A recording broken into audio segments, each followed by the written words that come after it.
राघोपुर नामक गांव मोहन नाम का एक बुजुर्ग व्यक्ति अपनी इकलौती बेटी के साथ रहता रहता था। उसकी आर्थिक हालात बहुत खराब थी। वह बहुत गरीबी में अपना जीवन यापन कर रहे थे। एक दिन उसके घर गांव का जमींदार काशीराम सेठ आता है और कहता है, मुझे उधार दिए हुए सालों बीत गए हैं, पर तूने आज तक एक पाई भी वापस नहीं लौटाई है। आज मुझे मेरे पैसे चाहिए, नहीं तो मैं तुम सबको धक्के मारकर इस घर से बाहर निकाल दूंगा। बस 2 दिन की मोहलत और दे दीजिए सेठ जी। कल मेरा बेटा शहर से लौटने वाला है। जैसे ही वह वापस आएगा, मैं सबसे पहले उसे आपके पास भेजूंगा और वो आपके सारे पैसे चुका देगा। आपने इतने सालों तक सब्र रखा है, तो क्या अब सिर्फ 2 दिन और नहीं रुक सकते? मैं आपसे हाथ जोड़कर विनती करता हूं, मेरी मजबूरी को समझिए। अच्छा, ठीक है, मैं तुम्हें 2 दिन की और मोहलत देता हूं। अगर 2 दिनों में मेरे पैसे मुझे नहीं मिले तो मैं तुम लोग को इस घर से धक्के मारकर निकाल दूंगा और फिर यह घर मेरा हो जाएगा। ऐसा बोलकर जमींदार वहां से चला जाता है। तब राधा अपने पिताजी से कहती है, पिताजी, भैया 2 दिन में आ जाएंगे ना? अगर इस बार भैया नहीं आए तो जमींदार तो हमें गांव से निकलवा देगा। इस बार वह हमारी एक भी नहीं सुनेगा।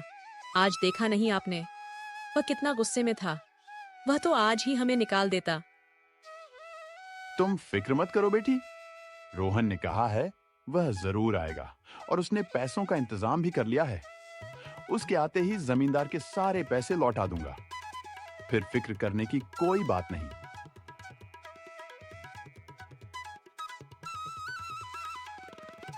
अरे मोहन, गजब हो गया। जिस कारखाने में तुम्हारा बेटा काम करता था, उस कारखाने में बहुत भीषण आग लग गई है और उस कारखाने में काम करने वाले जितने भी लोग थे, सारे के सारे बहुत बुरी तरह से मर गए हैं। और खबर मिली है कि उसमें से कोई नहीं बचा और इस कारखाने में तुम्हारा बेटा भी काम करता था। यह सुनकर सोहन के ऊपर दुखों का पहाड़ टूट पड़ता है और वह फूट फूट कर रोने लगता है। हे भगवान, ये क्या कर दिया आपने? अब क्या होगा मेरा और मेरी बेटी का? हम कैसे जिएंगे? ऐसे ही 2 दिन बीत जाते हैं। उनके गांव में एक आदमी सूटकेस लेकर आता है। उसी समय जमींदार भी वहां से गुजर रहा था। अरे भाई साहब, जरा सुनिए, यहाँ मोहन जी का घर कहाँ है? क्या आप मुझे बता सकते हैं तुम कौन हो और कहां से आए हो? इस गांव के तो नहीं दिखते। आप तो जानते ही होंगे कि मोहन जी के बेटे की कारखाने में आग लगने की वजह से मृत्यु हो गई थी। उसने इतने सालों तक बहुत मेहनत करके बहुत सारे पैसे जमा कर लिए थे। वह सब लेकर घर आने ही वाला था, लेकिन उससे पहले यह दुर्घटना हो गई, जिस वजह से अब कारखाने के मालिक ने उनके परिवार वालों के लिए पैसे भेजे हैं। मैं उसके वही पैसे उसके पिताजी मोहन जी को देने आया हूं। ये सुनकर जमींदार के मन में लालच जाग जाता है और वह सोचता है, क्यों ना मैं इसे बोल दूं कि मैं ही मोहन हूं और इससे सारे पैसे ले लूं। वैसे भी मोहन ने मुझसे कर्जा लिया है, वह खुद तो मुझे चुकाने से रहा। मैं इसी से ही पैसे ले लेता हूं, जिससे मुझे कर्ज का पैसा भी मिल जाएगा और मेरा काम भी बन जाएगा। पर इसके लिए मुझे इसे यहीं से भगा देना होगा। अरे भाई, तुम एकदम सही आदमी से मिले हो। मैं ही मोहन हूं और जिसकी बात तुम कर रहे हो वह मेरा ही बेटा था। अच्छा हुआ भाई साहब, आप मुझे यहीं पर मिल गए, वरना मुझे पूरे गांव में कहां कहां भटकना पड़ता। ये लीजिए आपकी अमानत। अब मैं चलता हूं। ये कहकर वह आदमी वहां से चला जाता है और जमींदार वह सूटकेस लेकर अपने घर आ जाता है। वह सूटकेस खोलकर देखता है, उसमें ढेर सारे पैसे होते हैं। जमींदार यह देखकर बहुत खुश हो जाता है। मुझे तो कुछ समझ में नहीं आ रहा बेटी, अब हमारा गुजारा कैसे होगा? हम तो पूरी तरह से रोहन के भरोसे पर थे, लेकिन पता नहीं ईश्वर ये कैसी परीक्षा ले रहा है। रोहन ही तो हमारा सहारा था, भगवान ने उसे भी हमसे छीन लिया। भगवान इतने कठोर दिल कैसे हो सकते हैं? कभी कभी लगता है कि भगवान है ही नहीं। अगर होते तो हमारे साथ इतना सब नहीं होता, जबकि हमने कभी किसी का बुरा भी नहीं चाहा। पिताजी, आप चिंता मत कीजिए, मैं भी आपका काम में आपका हाथ बटाऊंगी। हम कुछ ना कुछ करके जमींदार का कर्ज लौटा ही देंगे। आप फिक्र मत कीजिए, नहीं तो आपकी तबीयत और भी खराब हो जाएगी। राधा दूसरों के घर में काम करने और खाना बनाने का काम करने लगती है। इसी तरह से कुछ दिन बीत जाते हैं। एक दिन राधा पानी लेने जमींदार के कुएं पर जाती है और उसी दिन जमींदार के दोस्त का बेटा राहुल जमींदार के घर आता है। तभी उसकी नजर राधा पर पड़ती है। वह राधा को देखकर उसे पसंद करने लगता है। फिर वह अंदर चला जाता। प्रणाम चाचा जी, क्या आपने मुझे पहचाना? मैं आपके दोस्त धनी राम का बेटा हूँ। मेरा नाम राहुल है। अरे बेटा राहुल, तुम कितने बड़े हो गए हो। तुम्हें जब पिछली बार देखा था तब तुम बहुत छोटे थे, इसीलिए तुम्हें पहचान नहीं पाया। वो क्या है ना चाचा जी, दरअसल पिताजी ने एक जमीन का सौदा करने के लिए मुझे यहाँ भेजा है। बस वही जमीन देखने के लिए मैं आया हूँ। इस सिलसिले में आपसे थोड़ी बात भी करनी थी। अच्छा, तो तुमने अब अपने पिताजी का कारोबार भी संभालना शुरू कर लिया है? हाँ चाचा जी, थोड़ा बहुत मैं भी देख लेता हूँ। अब पिताजी की उम्र के कारण उनसे ज्यादा काम नहीं हो पाता है, इसलिए अब मुझे ही करना पड़ता है। ये तो बहुत अच्छी बात है बेटा। आपसे एक बात पूछनी थी चाचा जी। दरअसल मैं जब आ रहा था तब कुएं के पास मैंने एक लड़की को देखा। क्या आप बता सकते हैं कि वह लड़की कौन है? अरे बेटा, तुम किस लड़की की बात कर रहे हो?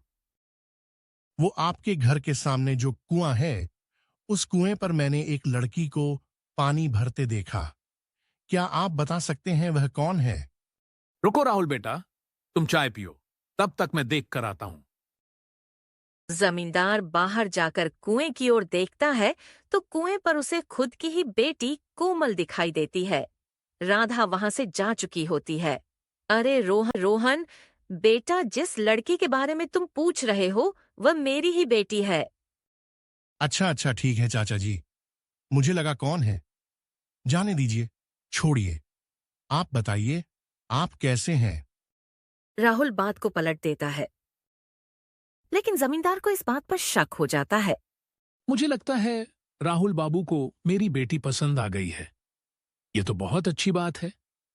अगर मेरी बेटी कोमल इतने बड़े खानदान में चली जाएगी तो उसका नसीब ही चमक जाएगा। इतने अमीर लोग मुझे और कहीं नहीं मिलने वाले। इतना सोचकर जमींदार मन ही मन बहुत खुश हो जाता है। अच्छा चाचा जी, मैं अब निकलता हूं, मुझे देर हो रही है। इतना कहकर रोहन वहां से चला जाता है और घर जाकर डरते हुए अपने पिताजी से कहता है, पिताजी, मैंने गांव में एक लड़की देखी है। मुझे वो लड़की बहुत पसंद आई और मैं उसी से शादी करना चाहता हूँ। अरे बेटा, तुम किस लड़की की बात कर रहे हो? पिताजी, वो आपके गांव के दोस्त हैं ना, जिनके यहाँ आपने मुझे आज भेजा था। उन्हीं की लड़की से मुझे शादी करनी है। अरे वाह, ये तो अच्छी बात है बेटा। वह तो मेरा बहुत अच्छा दोस्त है। वह बिल्कुल भी मना नहीं करेगा।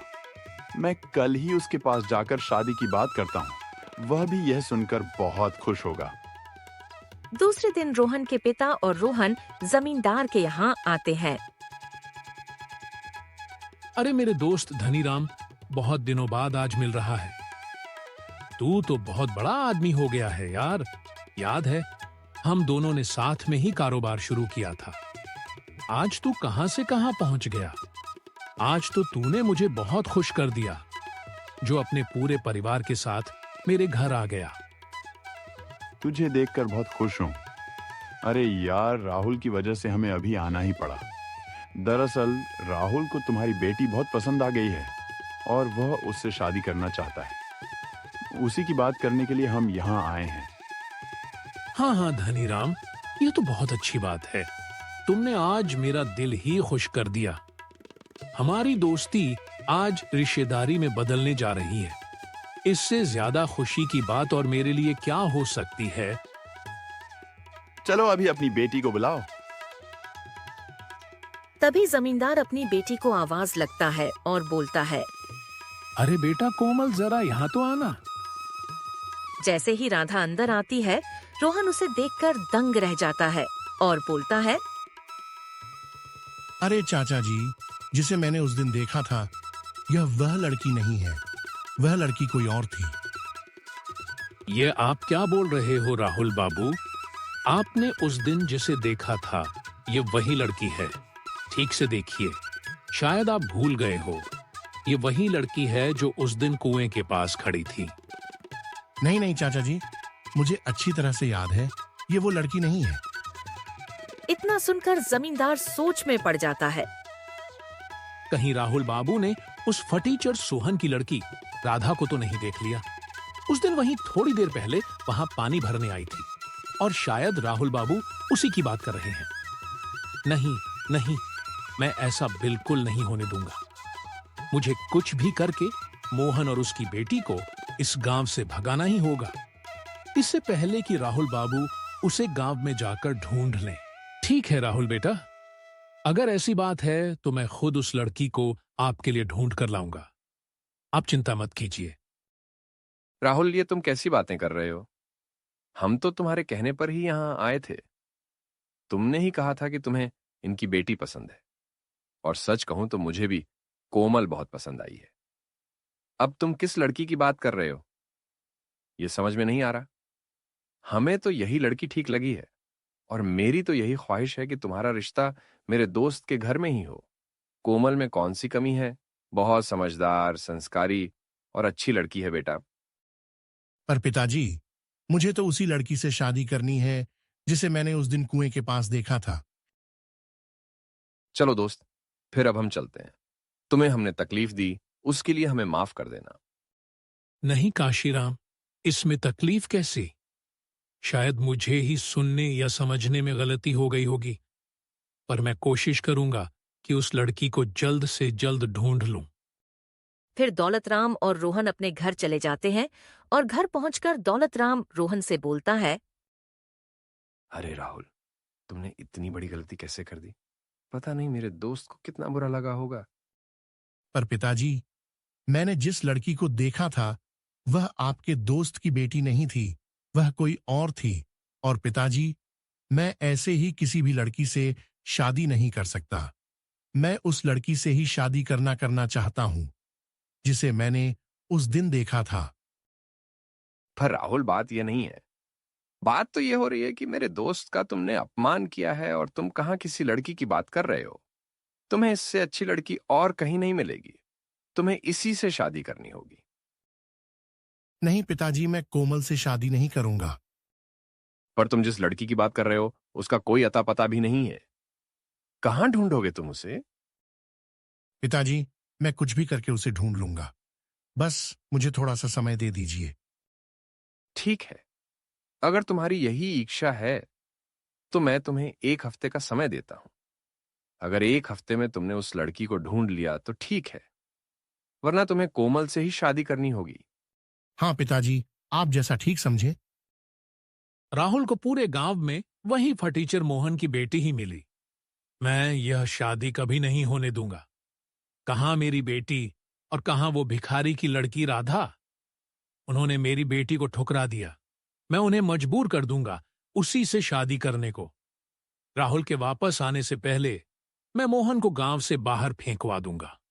अरे हां, उसके बेटे के जो पैसे शहर से आए थे वह तो मेरे पास हैं। अब मैं उससे कर्ज के पैसे वापस मांगूंगा।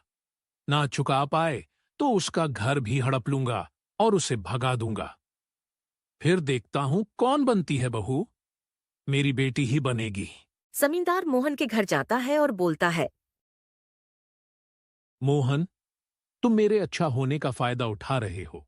मैं इतने दिनों से चुप इसलिए बैठा हूं क्योंकि तुम्हारा बेटा अभी अभी गुजरा है, और उसके गुजरने की वजह से मैं खुद से तुम्हारे यहां नहीं आया। पर मैं तुम्हारी राह देख रहा था, पर तुम तो मेरी अच्छाई का फायदा उठा रहे हो। अब मैं कुछ नहीं सुनने वाला। अब तो मेरा सारा पैसा लौटा दो, और वैसे भी मैंने तुम्हें बहुत ज्यादा मोहल्लत दे दी है। जमींदार जी, मैं इतने सारे पैसे अभी कहां से लौटा पाऊंगा? आपको तो पता है, अब मेरा बेटा भी नहीं। मैं कुछ नहीं जानता, मुझे बस मेरे पैसे चाहिए। अगर पैसे नहीं है तुम्हारे पास तो अभी के अभी मुझे यह घर खाली करके दे दो। मैं इसे बेचकर मेरा कर्ज वसूल कर लूंगा। बस अब बहुत हो चुका। नहीं जमींदार जी, ऐसा मत कीजिए, ऐसे तो मैं रोड पर आ जाऊंगा। मैं इतने दिनों से तुम पर तरस खाकर तुम्हें कुछ नहीं कह रहा हूं। इसका मतलब यह नहीं है कि तुम मेरे सिर पर बैठ जाओ। अब मैं कुछ नहीं सुनना चाहता। बस तुम यह घर खाली कर दो और यहां से चले जाओ, नहीं तो मैं मेरे लोगों को कहकर तुम्हें घर से धक्के मारकर बाहर निकलवा दूंगा। चलिए पिताजी, अब हम खुद को झूठी तसल्ली नहीं दे सकते।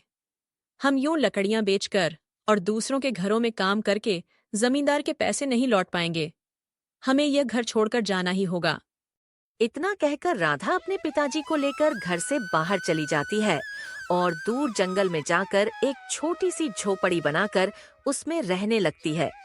और इसी के चलते राधा के पिता की तबीयत खराब हो जाती है और इसी वजह से अपने पिताजी का लकड़ी बेचने का काम राधा संभाल लेती है और किसी तरह से घर चलाने लगती। मैं तो कितना खुशकिस्मत हूँ जो मुझे तेरे जैसी बेटी मिली और मेरी वजह से तुझे कितनी मुश्किलों का सामना करना पड़ रहा है। पिताजी, आप ऐसा मत बोलिए। आपकी सेवा करने के लिए मुझे कोई मुश्किलों का सामना नहीं करना पड़ रहा है। आपकी सेवा करना मेरा धर्म है। आपकी सेवा करने में कैसी मुश्किल? पिताजी, मैंने खाना बनाकर रख दिया है। आप खाना खा लेना। मैं लकड़ी तोड़ने जा रही हूँ, जल्दी लौट आऊंगी। इतना कहकर राधा जंगल में लकड़ी काटने चली जाती है। देखते ही देखते सुबह से शाम हो जाती है, पर राधा जंगल से नहीं लौटी।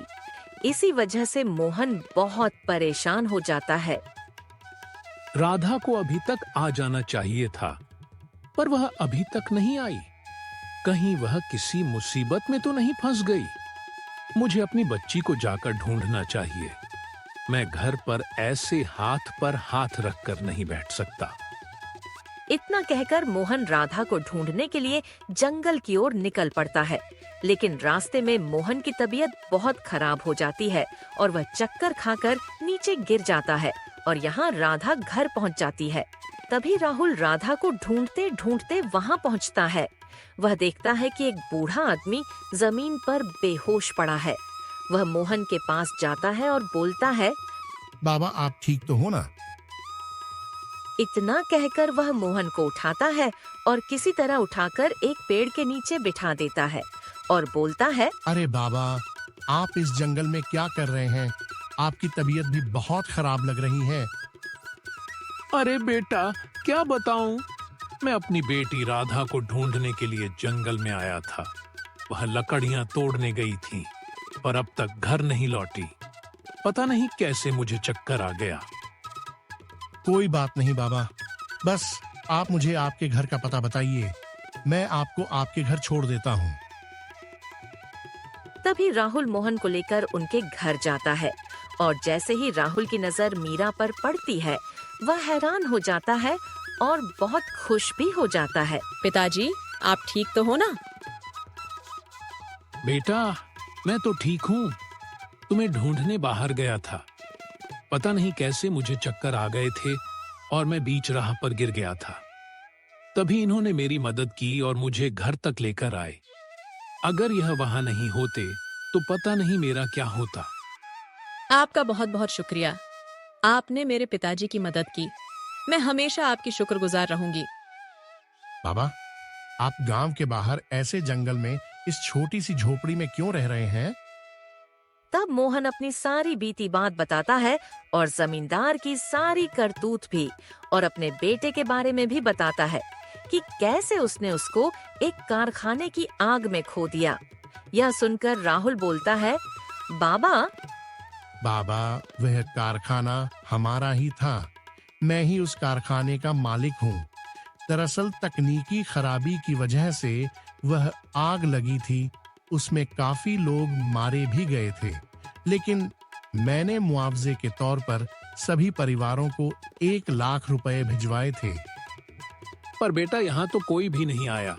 हमें कोई पैसा भी नहीं मिला।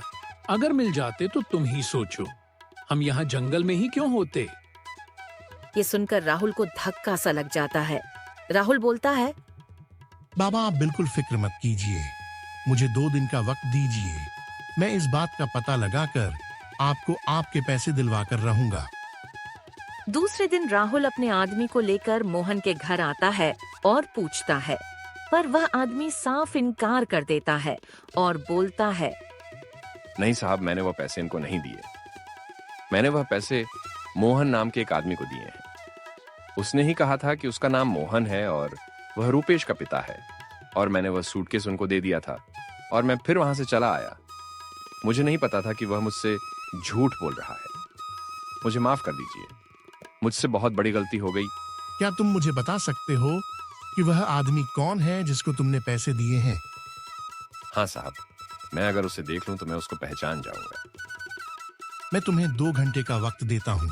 मुझे जल्द से जल्द वो इंसान चाहिए। पूरे गांव में पता करो जिसको तुमने वह पैसे दिए हो। थोड़ी देर बाद वह आदमी आता है और बोलता है, मालिक, मैंने पता कर लिया। उस आदमी का नाम सोहन नहीं धनीराम सेठ है और वह इस गांव का जमींदार है।